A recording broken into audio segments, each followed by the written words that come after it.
Capital Sonoro. Ahora.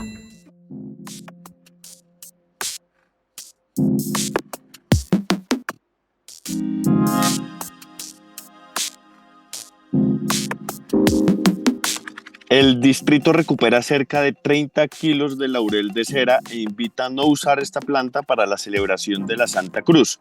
¿Cuál es esta especie y por qué es tan importante ecológicamente? Un nuevo caso de feminicidio en Bogotá, esta vez en un motel de Barrios Unidos. ¿Qué está pasando en términos de feminicidios? ¿Cómo están las cifras?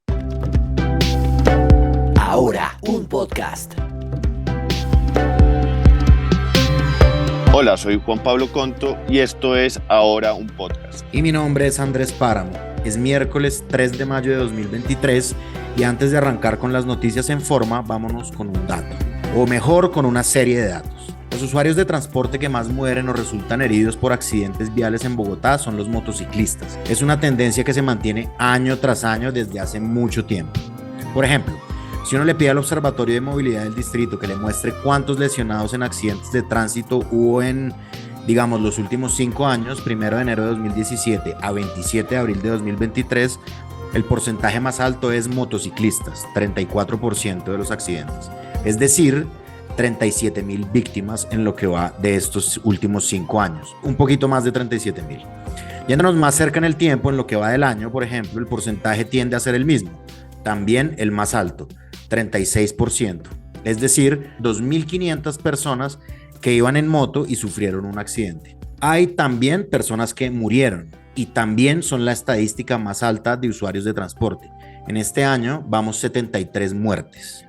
Andrés, yo tengo una pregunta. ¿Hay algún lugar de la ciudad en la que haya predominancia de estos accidentes de motociclistas?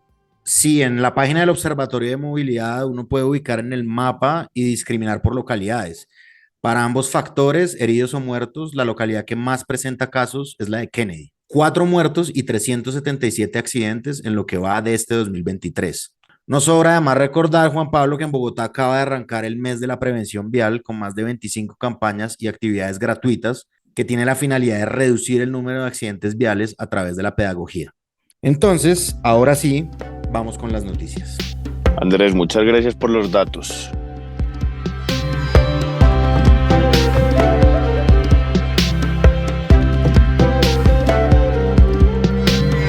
La Secretaría de Ambiente y la Policía Ambiental y Ecológica de la ciudad recuperaron 30 kilos de laurel de cera que habían sido cortados ilegalmente de los cerros de Bogotá.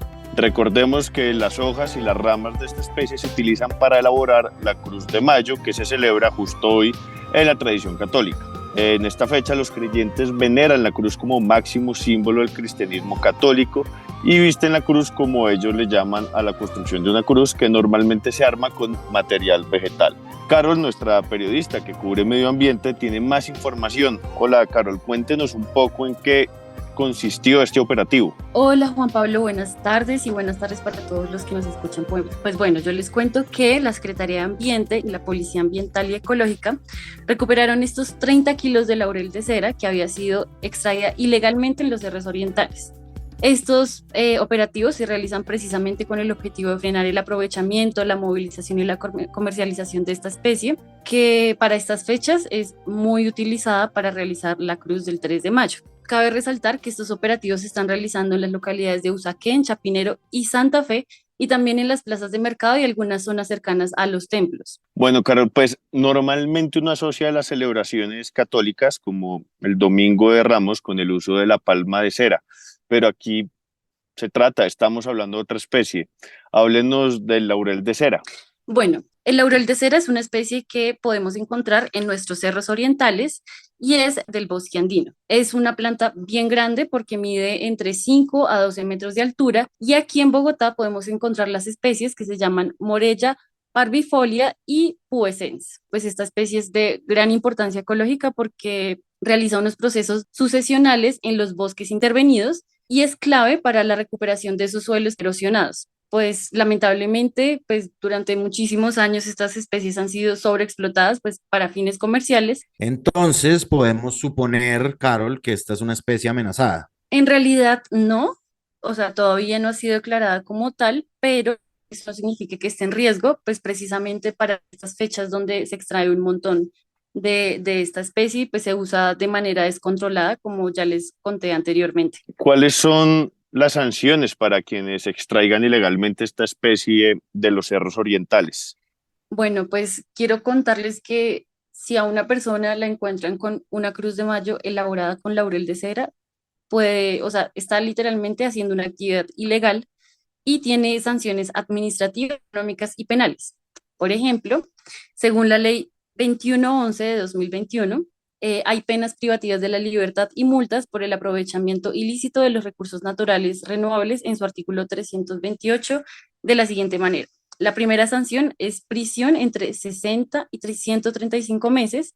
Hay multas entre 134 y 43.750 salarios mínimos legales mensuales vigentes y además, según la ley 1333 de 2009, el proceso sancionatorio ambiental que inicia la Secretaría de Ambiente a las personas que identifique cometiendo este delito, les pueden caer multas de hasta 5.000 salarios mínimos mensuales legales vigentes. Pero para que esto, digamos, no se vuelva un impedimento para que los creyentes celebren esta fecha, ¿qué alternativas tienen los feligreses para elaborar sus cruces? En realidad, creo que todo va de la mano también con la creatividad, pero pues hay algunas recomendaciones que hacen las autoridades, por ejemplo, la cáscara de amero, que es la misma cáscara de las mazorcas o la que se utiliza en los envueltos, sirve un montón para hacer esta cruz.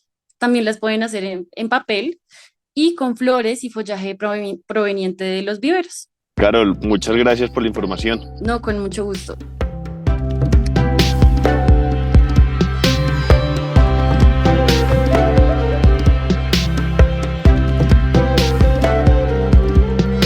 Hubo otro caso de feminicidio en Bogotá. Esta vez la víctima fue Sandra Milena Saavedra, de 42 años, asesinada presuntamente por su pareja, el señor Juan Miguel Pinzón, de 36. Decimos acá en este podcast presuntamente, mientras una jueza de la República decide sobre su situación jurídica. Pinzón habría apuñalado varias veces a su pareja en el cuarto del motel y luego confesaría el crimen en la recepción de este establecimiento. Pero acá tenemos a Melissa Guevara, que nos puede ampliar la información. ¿Qué fue lo que pasó, Melissa? Hola Andrés, buenas tardes para todos los que nos escuchan ahorita.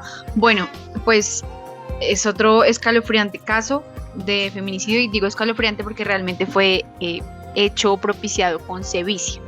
Estaban los dos en el cuarto del motel, precisamente como le acabas de mencionar. Al parecer hubo un altercado, digo al parecer porque cuando a este sujeto lo capturan, es llevado a un hospital, exactamente al Hospital Infantil Universitario San José, para que le prestaran los primeros auxilios porque tenía una herida en las piernas. Esto puede quizá indicarnos que pues hubo un forcejeo, pero finalmente él termina asesinándola brutalmente, le propicia heridas en la región orbital, otra en la región ioidea, es decir, en los ojos, en la región cervical, perdón, en los ojos, en la región cervical, y además también tenía varias lesiones en las muñecas y heridas abiertas en los dos tobillos. Y eso, por supuesto, terminó matándola. En lo corrido del año no habían cometido feminicidios de esta magnitud, es decir, con esta sevicia. ¿Nosotros sabemos algo más del agresor, Melissa, más allá de que tiene 36 años? Sí, él tiene antecedentes por violencia intrafamiliar, estafa, tráfico, fabricación y porte de estupefacientes, además de hurto calificado. Melissa, hablemos de cifras más allá de este caso específico. ¿Qué está pasando con los feminicidios en la capital? Pues bueno, en lo corrido del año se completan 11 feminicidios en Bogotá, dos más de los registrados el año pasado. Y es bien importante esta cifra precisamente porque el feminicidio es el punto máximo de violencia, pero hay otros casos de violencias de género que también están dejando muy mal parada la capital. De hecho, según Fiscalía, el año pasado las localidades más violentas fueron Ciudad Bolívar, Kennedy, Engativá y Suba. Esto es bien preocupante a pesar que este feminicidio pues pasó en Barrios Unidos. Una última cosita, Melissa. ¿Cuál es la situación jurídica de él? Yo tenía entendido que a las 2 de la tarde entraba en una audiencia, él lo cogieron en flagrancia, es decir, en el lugar y el momento de los hechos. ¿Qué es lo que va a pasar con él? A esta hora se está llevando a cabo la audiencia, todavía no tenemos la última decisión o el fallo de la jueza que está en este momento con él, pues resta esperar. Yo creo que al finalizar de esta tarde, pues ya podemos conocer qué es lo que pasa con este sujeto. Lo importante es que esa jueza, que es una jueza de control de garantías, pues dirá si lo envían definitivamente a prisión y bajo qué cargos.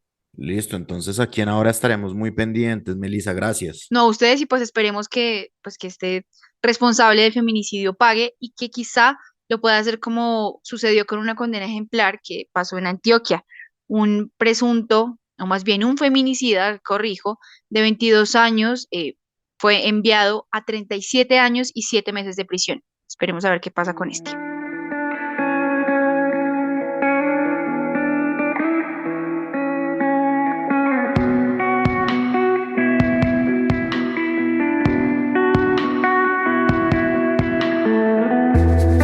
Y no se vaya sin saber las siguientes noticias. Una de barrio. En la localidad de Santa Fe, un taxista agredió a un peatón luego de que éste le mostrara que se había pasado el semáforo en rojo. Esto pasó en la esquina de la carrera Quinta con calle 22, en plena zona universitaria. El taxista frenó su carro, se bajó del taxi y le metió un puño al peatón, que ahora se encuentra en el hospital esperando una cirugía de cara. Según cifras de la Secretaría de Seguridad, en la localidad de Santa Fe hubo 113 casos de lesiones personales y 1.475 riñas, no más entre enero y febrero de este año. Una para hacerle seguimiento, porque más de 1.000 indígenas provenientes de distintas partes del país le pidieron a la alcaldesa lugares para hospedarse. Recordemos que las movilizaciones indígenas se dan en el marco de la discusión del Plan Nacional de Desarrollo, en donde se discuten asuntos relacionados directamente con la consulta previa, una reivindicación histórica a los pueblos indígenas por el respeto de su territorio. Entre tanto, la alcaldesa dijo que no es al distrito al que le corresponde alojar a los indígenas, sino al gobierno nacional en cabeza de los ministerios del Interior y del Deporte. Este último es el que estaría a cargo de los coliseos para alojar a los indígenas. Entre tanto, la UNIC dijo que va a protestar por la falta de atención por parte de la alcaldía. En todo caso, veremos qué pasa en los próximos días con este tema y con la aprobación de los puntos del Plan Nacional de Desarrollo. Quedamos pendientes. Una de servicio, porque arrancó la quinta convocatoria del programa Jóvenes a la U, un programa que espera dar 11.000 becas para jóvenes graduados del colegio que quieren entrar a la universidad. El programa contempla más de 900 programas de 44 universidades, tanto públicas como privadas. Recordemos que según cifras de FEDesarrollo, de 100 graduados de bachillerato, solo 39 acceden a educación superior. Y la última, necesaria porque nos toca el bolsillo. A partir de hoy los colombianos tendremos que pagar 600 pesos más por el galón de gasolina. En Bogotá tendrá el precio más alto con 12.173 pesos. El ACPM mantiene el mismo precio. Eso fue todo. Ahora es un proyecto periodístico de Capital que está en televisión, en YouTube, en las redes sociales y aquí en podcast. Busque a Capital Político y de vital importancia para saber lo que pasa en la política y la cultura, y despierte todas las mañanas con nuestro boletín en su correo electrónico. Este podcast es producido por Andrés Villamil. La escritura está a cargo de Santiago de Narváez y de mi colega hoy en el otro micrófono, Juan Pablo Conto. Y la edición a cargo de Cian Bernardo González. La dirección de los periodistas del Sistema Ahora está a cargo mío, Andrés Páramo. La de Capital Sonoro a cargo de Santiago Rivas y la del Sistema Informativo Ahora a cargo de María Paula Martínez. Según el oráculo Google, mañana jueves el día estará parcialmente nublado y hay una probabilidad de que vuelva a llover, una probabilidad del 20%. El máximo de temperatura además va a ser de 21 grados centígrados. Mañana a las 6 nos vemos, o mejor nos oímos, para un nuevo episodio. No termine el día sin información, búsquenos en todas las plataformas de podcast y compártalo. Chao, adiós. Capital Sonoro.